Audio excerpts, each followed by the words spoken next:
সূরা কফ কোরআন মাজিদের অত্যন্ত সুন্দর একটি সূরা, যেখানে ৪৫টি আয়াত রয়েছে এবং ৫০ নম্বর সূরা কোরআন মাজিদে। এই সূরার মধ্যে আমরা দেখি যে ৩ টা বিষয়ে মূলত আলোচনা করা হয়েছে। একটা হচ্ছে কোরআন, দ্বিতীয়টা হচ্ছে আখিরাত এবং তৃতীয়টা হচ্ছে আল্লাহ সুবহানাহু ওয়া তাআলার সৃষ্টি। এবং এখানে কোরআন সূরা কফে শুরু হয়েছে কোরআনের কথা বলার মাধ্যমে, কফ ওয়াল কোরআনিল মাজিদ, এবং শেষও হয়েছে কোরআনের কথা বলার মাধ্যমে, যে তোমরা কোরআনের মাধ্যমে পরস্পরকে স্মরণ করিয়ে দাও। এবং এই সূরার মাঝে আমরা দেখি যে আখিরাতের কথা বারবার বলা হয়েছে, জান্নাত এবং জাহান্নামের বর্ণনা রয়েছে। আখিরাতে কার কি পরিণাম হবে সে ব্যাপারে আল্লাহ সুবহানাহু ওয়া তাআলা এই সূরার মধ্যে বলে দিয়েছেন। এবং আল্লাহ সুবহানাহু ওয়া তাআলা বিভিন্ন সৃষ্টির মাধ্যমে আল্লাহ আমাদের সামনে নিদর্শন রেখেছেন। সেই নিদর্শনগুলোর মাধ্যমে আল্লাহ আমাদের ঈমানকে এবং ঈমানের সাথে যে পুনরুজ্জীবনের যে সম্পর্ক, সেটাকে আমাদের সামনে সুস্পষ্ট করে দেখিয়ে দিয়েছেন। সো এখানে আমরা দেখি যে এই সূরার মাধ্যমে আল্লাহ সুবহানাহু ওয়া তাআলা কোরআনের সাথে সম্পৃক্ততা বাড়াতে আমাদেরকে উদ্বুদ্ধ করেছেন। এটা যেন নূহ আলাইহিস সালামের নৌকার মতো। নূহ আলাইহিস সালামের নৌকা যেমন সেই সময়ে যারা তার আহ্বানে সাড়া দিয়েছিল তাদেরকে বাঁচানোর একটা উপায় হয়ে গিয়েছিল, কোরআন হচ্ছে আমাদের জন্য সেরকম মুক্তির উপায়। আমরা যত বেশি এই কোরআনকে পড়ব, বুঝব, জানার চেষ্টা করব, তত বেশি আমরা এটা থেকে সুফল পাবো ইনশাআল্লাহ। সো আমাদের পুরো পরিপূর্ণ ফোকাসটা হতে হবে কোরআনের প্রতি। কোরআনেরকে আমরা বিভিন্নভাবে স্টাডি করতে পারি, বিভিন্নভাবে জানতে পারি। কিন্তু আমাদেরকে কোরআনকে জানার ব্যাপারে নিজেকে সবসময় সচেতন রাখতে হবে এবং কোরআন জানার কাজে নিজেদেরকে প্রতিনিয়ত আম আ সম্পৃক্ত রাখতে হবে। কোরআনকে আমরা রিডিং পড়তে পারি, সেটা অবশ্যই খুবই গুরুত্বপূর্ণ একটি কাজ। যে কোরআন যে পড়ার মাধ্যমে আল্লাহ সুবহানাহু ওয়া তাআলার কালামের সাথে আমরা নিজেদেরকে আরো বেশি সম্পৃক্ত করছি। কিন্তু শুধু পড়ার মাধ্যমে আমরা আসলে নিজেদের কোরআনের কথা বুঝতে পারি না। কারণ কোরআন আমাদের আরাবিক হচ্ছে আমাদের নিজেদের ভাষা না। সে কারণে কোরআনের অর্থ পড়ে বোঝা হচ্ছে অত্যন্ত গুরুত্বপূর্ণ। কিন্তু কোরআনের অর্থ বা শব্দ ভান্ডার এত রিচ, এত উর্বর যে সেগুলোকে সাধারণভাবে একটি অর্থ দিয়ে প্রকাশ করা অনেক সময়ই সম্ভব হয় না। সে কারণে কোরআনের সঠিক ব্যাখ্যা পড়া আমাদের জন্য অত্যন্ত গুরুত্বপূর্ণ। আর যখন আমরা এই কোরআনকে মুখস্থ করব, এটাকে বুঝার জন্য চেষ্টা করব এবং সেটা দিয়ে আমরা যখন নামাজে সেই জিনিসটাকে ফলো করব, তখন দেখা যাবে যে নামাজ হবে অনেক বেশি অর্থবহ এবং আমাদের নামাজ অনেক বেশি সুন্দর হয়ে যাবে, যেটা আমাদেরকে আরো বেশি আখিরাতের জন্য প্রস্তুত হতে সাহায্য করবে। সো কোরআনের মাঝে সূরা কফের মাঝে আমরা দেখি যে আল্লাহ সুবহানাহু ওয়া তাআলা বেশ কয়েকটা ভাগে, ভাগে খুব সুন্দরভাবে আলোচনাটা নিয়ে এসেছেন। প্রথমে আমরা দেখি যে প্রথম ৫ টি আয়াতের মাঝে কোরআনের শপথ করে আল্লাহ সুবহানাহু ওয়া তাআলা আখিরাতের পুনরুজ্জীবনের কথা স্মরণ করিয়ে দিচ্ছেন এবং এখানে মূলত অবিশ্বাসী কাফেরদের যে অস্বীকার বা তাদের যে অবাক হয়ে যাওয়া, সেই ব্যাপারে আল্লাহ সুবহানাহু ওয়া তাআলা উল্লেখ করেছেন যে তারা বলতে থাকে যে যারা হচ্ছে অবিশ্বাসী কাফের, অকৃতজ্ঞ, যে তারা কিভাবে এটা একটা আজব জিনিস যে আমি যখন মাটির সাথে মিশে যাব, ধুলোবালি হয়ে যাব, সেটা একটা অসম্ভব একটা ব্যাপার মনে হয় যে আবার আমাকে ফিরিয়ে আনা হবে। সো তারপরে আল্লাহ সুবহানাহু ওয়া তাআলা বলছেন যে তাদের প্রত্যেকের যে অংশটুকু মাটির সাথে মিশে রয়েছে, অর্থাৎ যার যে অংশ যেখানে যতটুকু মিশে রয়েছে, সেই সম্পর্কে আল্লাহ সুবহানাহু ওয়া তাআলা খুব ভালোভাবে জানেন এবং সেটা আল্লাহ সুবহানাহু ওয়া তাআলার একটা রেকর্ডে সংরক্ষণ করে রেখে দিয়েছেন। সো কাফিরদের অবস্থা আল্লাহ সুবহানাহু ওয়া তাআলা বলছেন যে তারা একটা কনফিউজড স্টেট এর মধ্যে রয়েছে, যে তারা তাদের কাছে যে সত্য এসেছে সে সত্য থেকে তারা দূরে অবস্থান করছে। তারপরে আমরা দেখি ৬ থেকে ১১ নম্বর আয়াতে আল্লাহ সুবহানাহু ওয়া তাআলা তার সৃষ্টির কিছু নিদর্শন তুলে ধরেছেন, যে তোমরা কি দেখো না যে আকাশকে আমি কিভাবে সৃষ্টি করেছি, কিভাবে আমি এটাকে সুন্দরভাবে সুসজ্জিত করেছি এবং এটাতে কোনো ধরনের খুঁত নেই। আবার তিনি মাটির কথা বলেছেন যে মাটিকে আমি কিভাবে বিস্তৃত করেছি, এটাকে সুদৃঢ় করার জন্য পাহাড়গুলোকে প্যারেকের মতো গেঁথে দিয়েছি এবং এর মধ্যে আমরা কত রকমের ফল এবং বৃক্ষ উৎপাদন করে দিয়েছি। এর সমস্ত কিছু হচ্ছে মানুষের জন্য, যারা হচ্ছে আল্লাহর সত্যিকার বান্দা, যারা আল্লাহর দিকে ফিরে আসে, তাদের জন্য হচ্ছে একটা ইনসাইট বা তাদের বিচার বুদ্ধি উন্মুক্ত করার উপায় এবং তাদের জন্য স্মরণ করিয়ে দেওয়ার উপায়।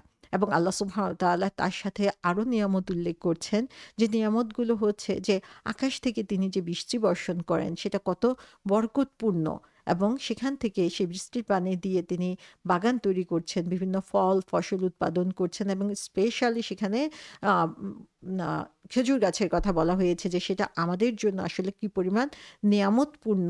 এবং এগুলোই হচ্ছে তার বান্দাদের জন্য আল্লাহ সুবহানাহু ওয়া তাআলা রিজিক হিসাবে দিয়ে দিয়েছেন। যে আল্লাহ যেমন এখানে উদাহরণ দিয়েছেন যে বৃষ্টির পানির মাধ্যমে একটা মৃত ভূমিকে তিনি যেভাবে জাগিয়ে দিতে পারেন, সেরকমভাবে কবর থেকে তিনি জাগিয়ে তোলা বা কবর থেকে পুনরুজ্জীবিত করা তার জন্য কঠিন কিছু না। সো কাফেরদের প্রথম যে প্রশ্নটা ছিল 5টি আয়াতের মধ্যে, প্রথম 5 আয়াতে আল্লাহ সুবহানাহু ওয়া তাআলা তার সৃষ্টির উদাহরণ দিয়ে এখানে আবার তার জবাব দিচ্ছেন যে আল্লাহর জন্য পুনরুজ্জীবন অনেক সহজ একটি কাজ, এবং এখানে সৃষ্টি সম্পর্কে চিন্তা ভাবনা করার জন্য আল্লাহ সুবহানাহু ওয়া তাআলা আমাদেরকে আহ্বান জানাচ্ছেন।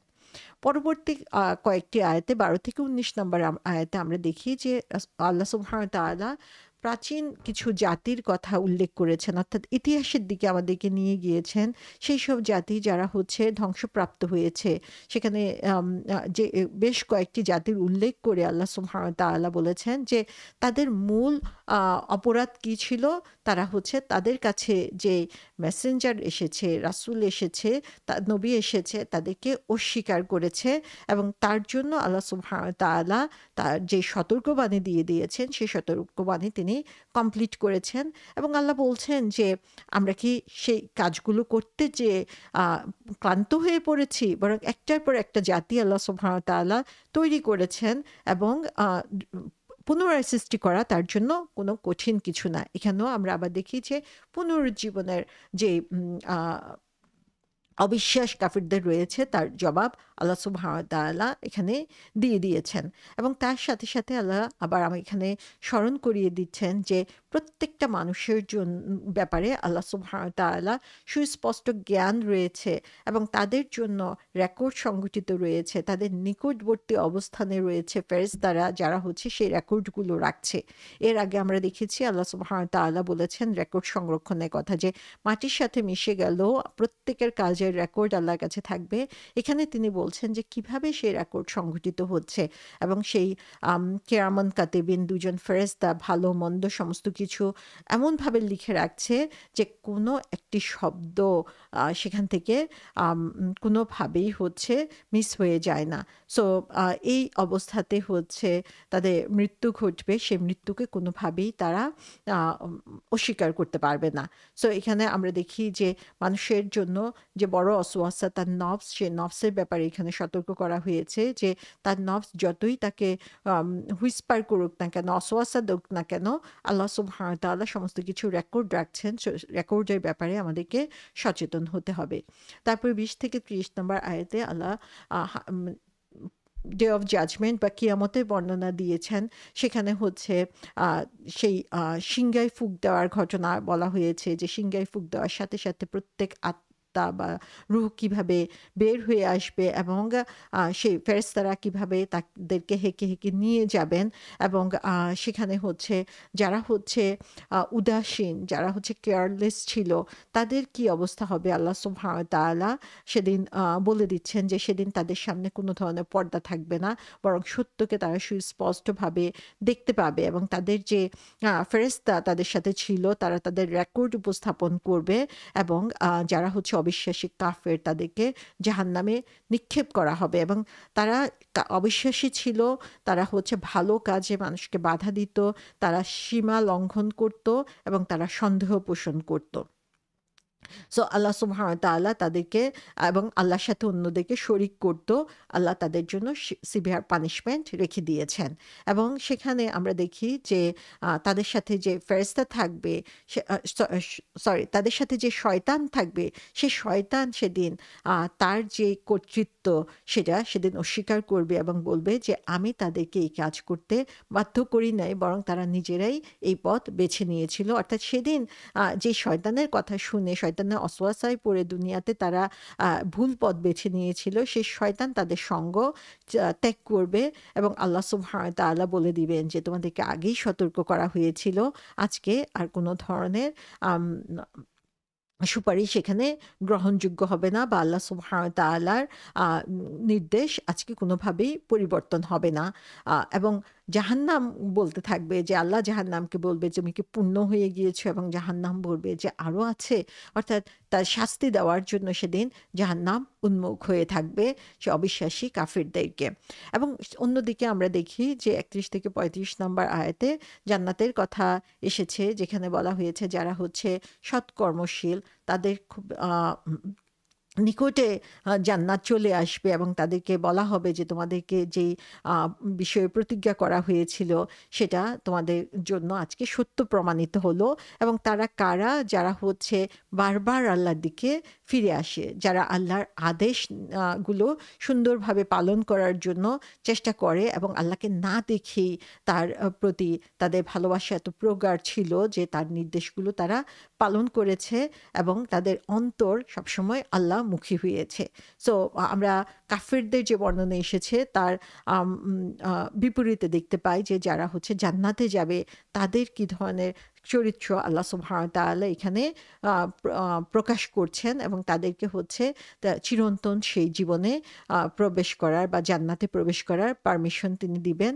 এবং যেখানে হচ্ছে তারা যা কিছু চায় তা তো পাবেই, এবং তার চেয়েও বেশি বোনাস আল্লাহ সুবহানাহু ওয়া তাআলা তাদের জন্য রেখে দিয়েছেন। এরপরে ৩৬ থেকে ৩৮ নম্বর আয়াতে আমরা দেখি যে আবারও আল্লাহ সুবহানাহু ওয়া তাআলা পূর্ববর্তী জাতিদের কথা বলা হয়েছে যে তারা কত শক্তিশালী ছিল, তারপরে আল্লাহ সুবহানাহু ওয়া তাআলার আযাব এসে তাদেরকে ধ্বংস করে দিয়ে গিয়েছিল, তাদের মুক্তির কোনো উপায় ছিল না। অর্থাৎ আল্লাহর হাত থেকে রেহাই পাওয়ার কোনো সুযোগই কারো নাই। সো তার শক্তির ব্যাপারে আমাদের আসলে সচেতন হওয়া দরকার। এবং আল্লাহ বলে দিচ্ছেন আবার যে এটা হচ্ছে তাদের জন্য রিমাইন্ডার যাদের হচ্ছে একটা অন্তর রয়েছে, যে অন্তর হচ্ছে জেগে আছে, যাদের একটা কান রয়েছে যে হচ্ছে শুনে। অর্থাৎ আমাদের অন্তরকে সবসময় সদা জাগরুক রাখতে হবে সত্যের জন্য, এবং শুনতে হবে ভালো কথা, এবং সেই ভালো কথা মেনে নেওয়ার মতো অন্তর আমাদের থাকতে হবে। এবং আল্লাহ সুবহানাহু ওয়া তাআলা বলছেন যে তিনি আসমান এবং জমিন সৃষ্টি করেছেন ৬ দিনের মধ্যে, এবং সেই জন্য তাকে এতটুকু ক্লান্তিও তাকে স্পর্শ করতে পারেনি। তো সুবহানাল্লাহ, এর আগে আমরা দেখেছি যে আল্লাহ আসমানের কথা বলেছেন, জমিনের কথা বলেছেন, এরপরে হচ্ছে ইতিহাসের বিভিন্ন জাতির কথা বলেছেন। এখানে আমরা আবার দেখি যে ইতিহাসে বিভিন্ন জাতির কথা বলেছেন, আবার আসমান জমিনের কথা তিনি আবার বলেছেন, এবং আবারও তিনি এখানে বলে দিচ্ছেন যে এগুলো কোনো কিছুই হচ্ছে তাকে ক্লান্ত করতে পারে নাই। সো সুবহানাল্লাহ, যে আল্লাহ সুবহানাহু ওয়া তাআলার অসীম ক্ষমতার কথা আল্লাহ এখানে বর্ণনা করছেন। এবং শেষের যেই ৩৯ থেকে ৪৫ নম্বর আয়াত, সেখানে রাসূল সাল্লাল্লাহু আলাইহি ইসলামকে নির্দেশ দেওয়া হচ্ছে যে এই অবস্থায় তার করণীয় কি।